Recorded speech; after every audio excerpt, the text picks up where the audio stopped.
relations between Vietnam and Japan. Thank you very much, sir. It is a great honor to have you with VTV here today. Can I just start off by asking, what is the main purpose of your trip this time to Vietnam?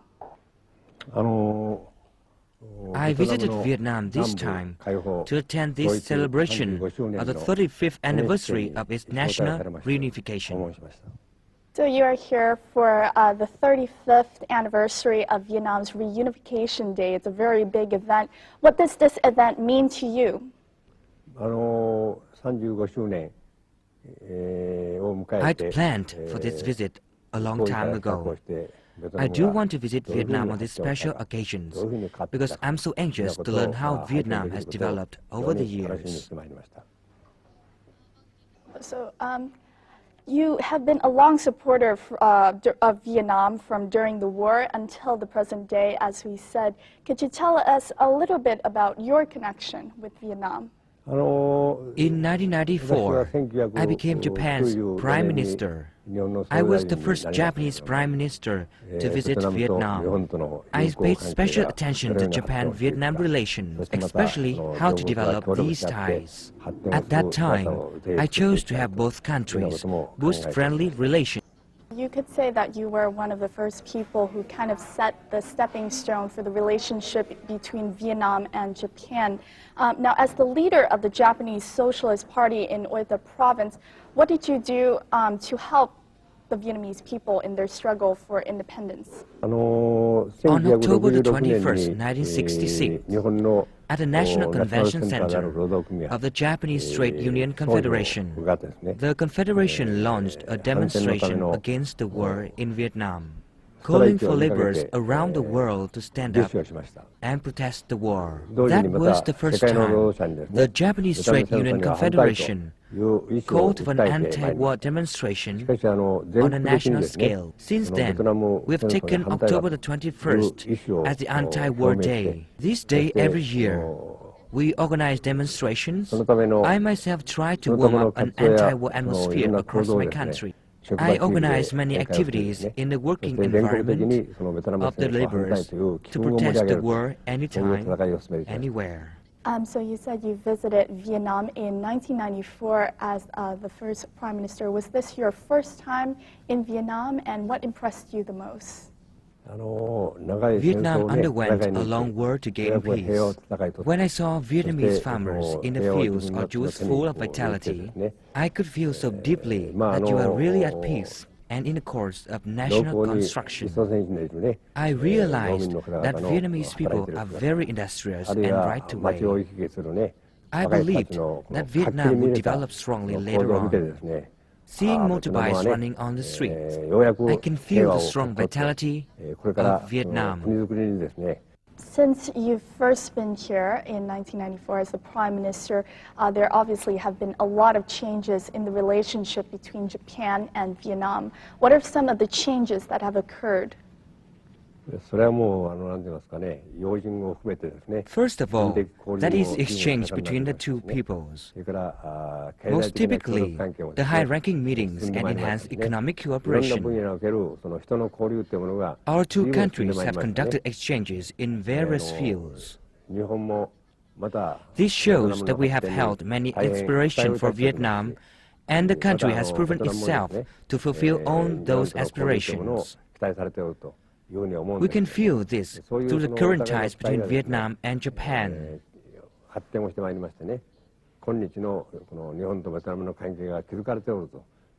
The bilateral cooperation for mutual development has also helped maintain peace and stability in Asia as a whole.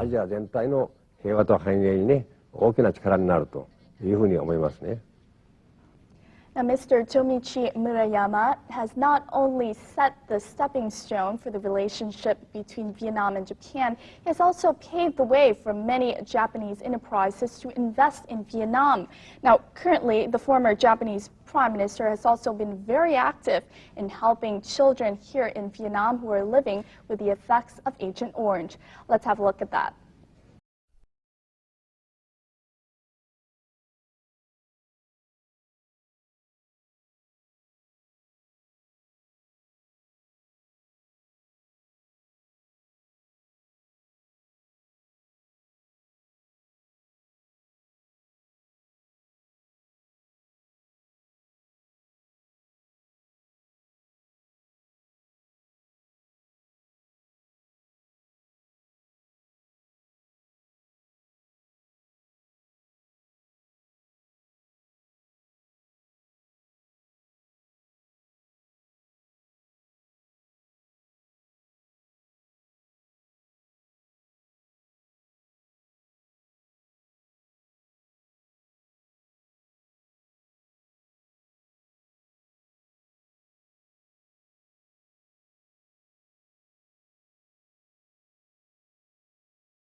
Could you tell us about the main focus of the Japan-Vietnam Council for Peace and Friendship?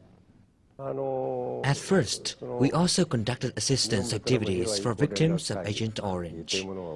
We helped them with functional rehabilitation and vocational training, as well as generated stable jobs for them.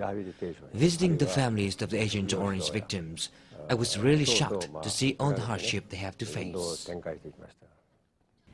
And now with the Council still very much in its activities, what are some of the upcoming events that the organization, the Council, has plans for in Vietnam? We try to ensure that the Agent Orange victims have the opportunity to be all that they can be. After they undergo functional rehabilitation, we'll help them to get a stable job, because only then can they secure their own life. Continuing with your council in the near future now, what are some of the priorities in terms of the development of that council here in Vietnam? We plan to focus on not only Agent Orange victims, but also other needy people. We grant scholarships to students of ethnic minorities and also try to enhance cultural exchanges. Recently, we invited an art troupe to perform traditional musical instruments in Japan. Activities like these have tightened relations, and we intend to focus more on these activities in the future. So in terms of the scope of the activities of your organization, it's not only in helping Agent Orange victims, it's also expanding into different areas such as cultural exchanges with Vietnam and also helping people like ethnic minorities. Now, your position as the Prime Minister, the former Prime Minister of Japan, who has gained a great love from the Vietnamese people, what do you think about the trend in the development in the bilateral relations between Vietnam and Japan? How do you think it will go forward? I consider the Vietnam-Japan bilateral relations very important, and we need to boost cooperation in economy, politics, culture, physical training, and sports. Multifaceted cooperation is very significant. I hope to make certain contributions to those cooperative activities. I think that Japanese and Vietnamese people look alike, and we both have the tradition of using chopsticks at meals. These are but few about similarities. We are very close to each other. I hope the two countries will further cooperate to make these bilateral ties even better in the future. Thank you very much, Mr. Murayama, for your contribution to the development of Vietnam and the development of the relationship between Vietnam and Japan. We wish you the very best of success, health, and may you always be respected by people not only in Vietnam but also throughout the world. We thank you again for being here at